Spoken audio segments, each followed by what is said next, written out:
Olha só o que o Lula acabou de falar nesse domingo numa entrevista que ele deu à Rede TV. Ele diz o seguinte: não entrei na presidência para fazer a economia decrescer. Somente o crescimento econômico com a distribuição correta faz o país crescer.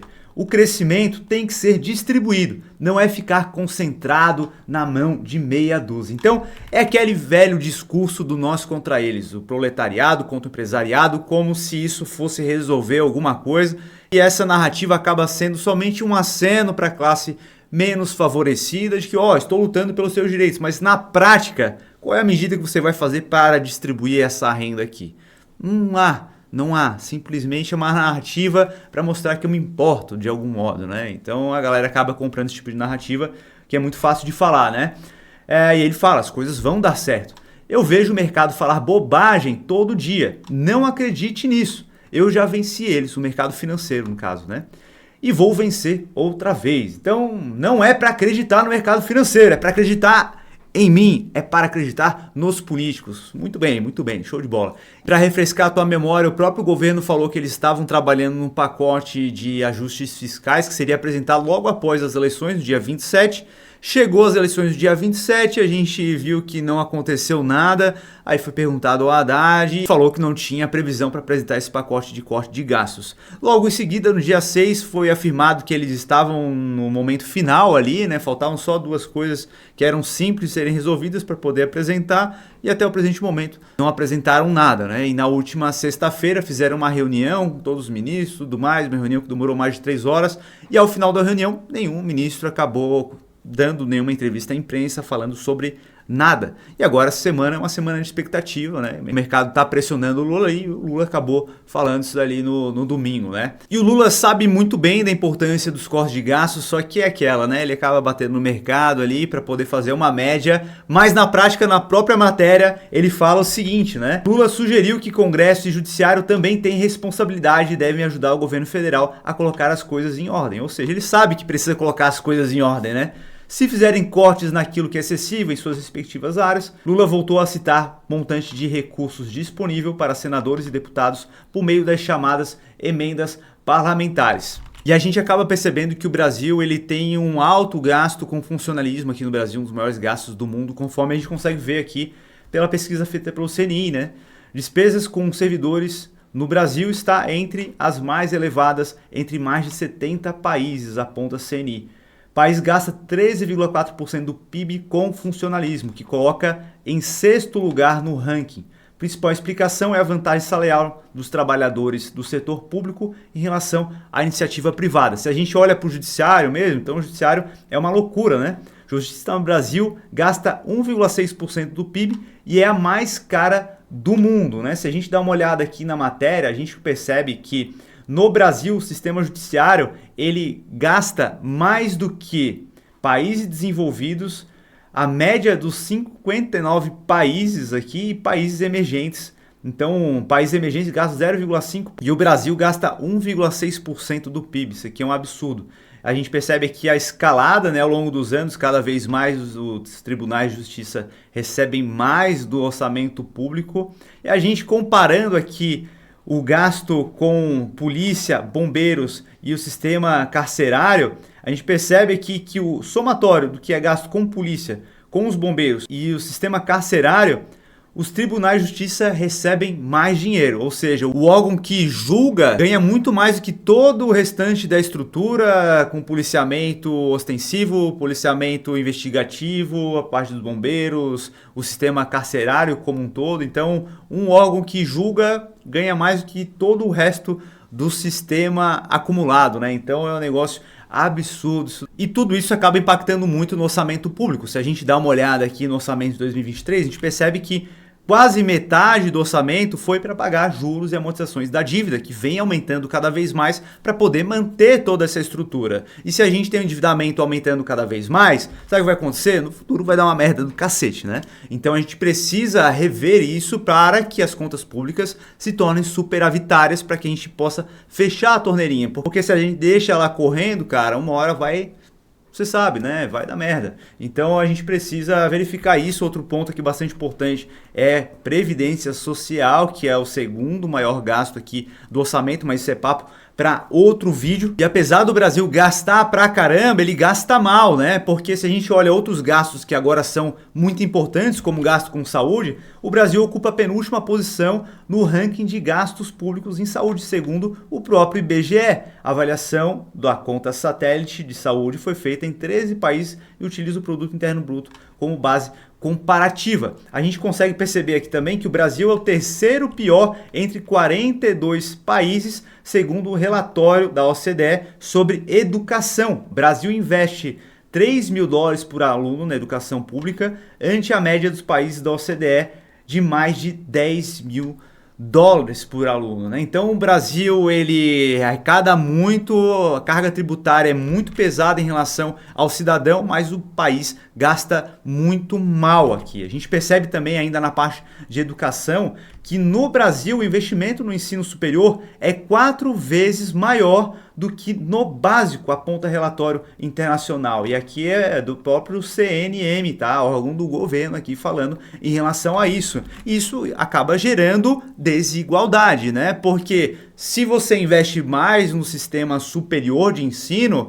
quem vai ter acesso a isso, sendo que o nosso ensino de base é uma porcaria, né? Aí a gente acaba tendo distorções. Se você vai numa universidade federal, você vai ver lá que a galera que está lá é quem fez um cursinho pré-vestibular, que o pai pagou, estudou no melhor colégio, não passou, mas ainda teve condição de ficar bancando um cursinho para poder ser aprovado posteriormente, né? Então acaba trazendo distorções em relação a isso, sendo que a maior parte do orçamento para a educação deveria ir para o ensino de base, para que a base tenha um acesso melhor à educação e possa se qualificar para poder passar numa universidade federal. E além da mudança em educação, para que os jovens possam se preparar melhor e se tornarem pessoas mais aptas para o mercado de trabalho em um nível maior de atuação e não simplesmente trabalho de base, porque hoje o que a gente vê é que os jovens têm uma capacidade superior, acabam sendo drenados pelo exterior para poder trabalhar fora, e os jovens que têm um acesso maior à educação acabam preferindo ir para o serviço público, porque acabam tendo maiores remunerações lá do que na própria iniciativa privada. Então isso tudo acaba gerando distorções, e isso acaba sendo muito por conta também do investimento em infraestrutura. Se a gente percebe que o Brasil não investe o necessário em infraestrutura há 24 anos. O levantamento Logística Brasil mostra que o país nunca investiu 1% do PIB na melhoria de estruturas de transporte no país e como um todo, né? O país não investe em infraestrutura de diversas áreas há muito tempo, né? Se a gente olha para a China, que é um país que se desenvolveu muito, eles investiram em todas as áreas de infraestrutura e isso tornou o país muito mais conectado entre si, muito mais capaz de aumentar sua produtividade e acabar gerando riqueza para sua população. Então, se a gente olha a população da China, que era muito pobre, ela acabou melhorando muito essa qualidade de vida lá. E o Brasil simplesmente, como ele é totalmente engessado no seu orçamento público, a gente não consegue fazer nenhum tipo de melhoria nesse sentido. E agora o que a gente pode esperar desse corte aí que deve estar por vir? Então a gente tem que ficar olhando essa semana aí para ver o que vai acontecer, mas não é muito otimista o que a gente pode esperar vindo aí do governo Lula, né, cara? Porque, segundo aqui uma matéria da Veja, a gente percebe que para ser levado a sério, o governo deveria primeiro dimensionar corretamente o tamanho do problema. No melhor cenário, né, que pode ser apresentado aqui, o pacote economizará 50 bilhões de reais. A primeira ressalva dos analistas é que não está claro se essa redução seria anual ou representaria um acúmulo de alguns anos. Além disso, não há garantia de que estabilize a dívida. O pacote não resolve a questão, diz Marcos Pestana, diretor do Instituto Fiscal Independente. Ele só oferece um equilíbrio emergencial. Os economistas calculam que seria necessário gerar um superávit primário anual de 1,4% a 1,7% do PIB apenas para estabilizar a dívida ao redor de 80% do PIB.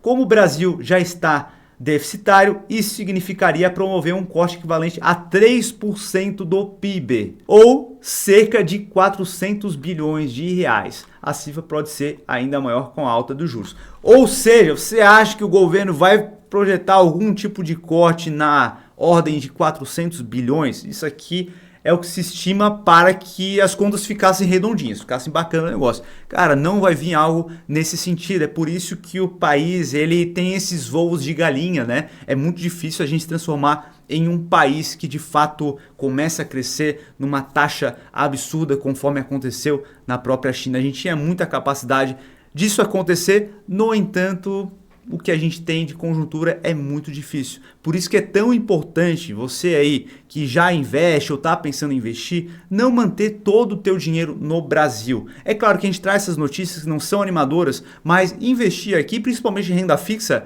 é muito benéfico, tá? E a gente não deve investir somente aqui, a gente tem que investir de forma global. E se você quer aprender aí a como investir direito o teu dinheiro, sabendo como analisar renda fixa, como investir nas ações, seja brasileiras ou americanas, com foco em valorização, com foco em recebimento de dividendos, analisar um fundo imobiliário, um ETF, investir em ouro, em prata, em dólar, dolarizando o teu patrimônio, de fato, eu recomendo que você conheça a Notorious Experience. Não é um curso, tá? Um ecossistema completo de investimentos, onde você vai ter a nossa escola de investimentos com várias formações para que você possa se tornar um investidor de verdade, com acompanhamento diretamente comigo. Lá você vai ter acesso a mais de 100 horas de conteúdo, vai ter acesso à comunidade de investidores, vai ter acesso a tirar dúvidas diretamente comigo, vai ter acesso a lives exclusivas, você também vai ter acesso a toda a parte de recomendação de investimentos, porque a gente também é uma casa de análise de investimentos, então você percebe que é um ecossistema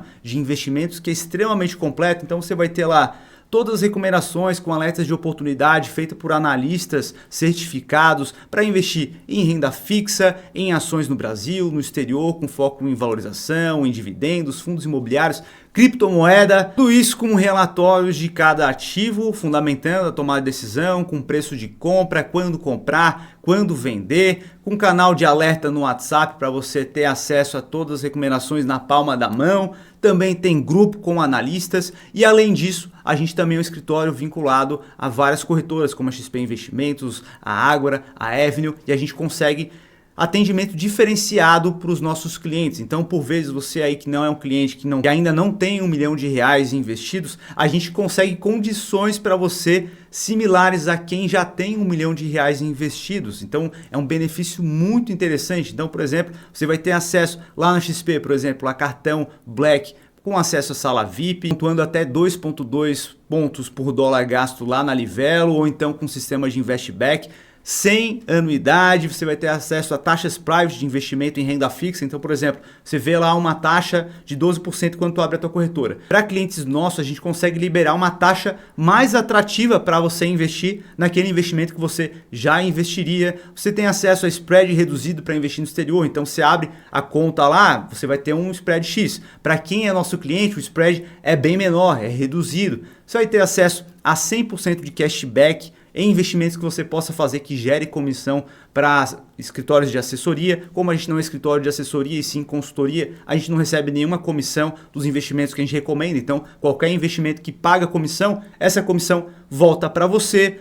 Vai ter acesso à nossa plataforma própria para poder gerir os teus investimentos, controlar os teus investimentos, colocando as tuas metas de porcentagem entre cada tipo de investimento que você quer ter. Então isso acaba facilitando muito na tomada de decisão. Então, cara, tu vai gastar 20 minutos no mês ali para poder decidir qual ativo tu vai colocar na tua carteira, e condições diferenciadas em vários outros tipos de serviços financeiros, tá? Então, cara, é sensacional, mas não é para todo mundo, porque é um serviço mais específico e é necessário passar num processo seletivo para poder ser aprovado, tá? Então, se você quiser ter acesso a esse ecossistema de investimento extremamente completo, que é a Notorious Experience, o link está fixado aqui embaixo, ou então tu pode apontar aqui para o QR Code, iniciar a sua análise de perfil e descobrir se está no momento adequado para você entrar na Notorious Experience ou não, tá? A gente vai abrir as vagas aí no final desse mês, tá certo, pessoal? Então, se você curtiu esse vídeo, deixa o dedo like aí, se inscreva no canal para ficar sempre bem informado e eu te vejo no próximo vídeo. Um abraço!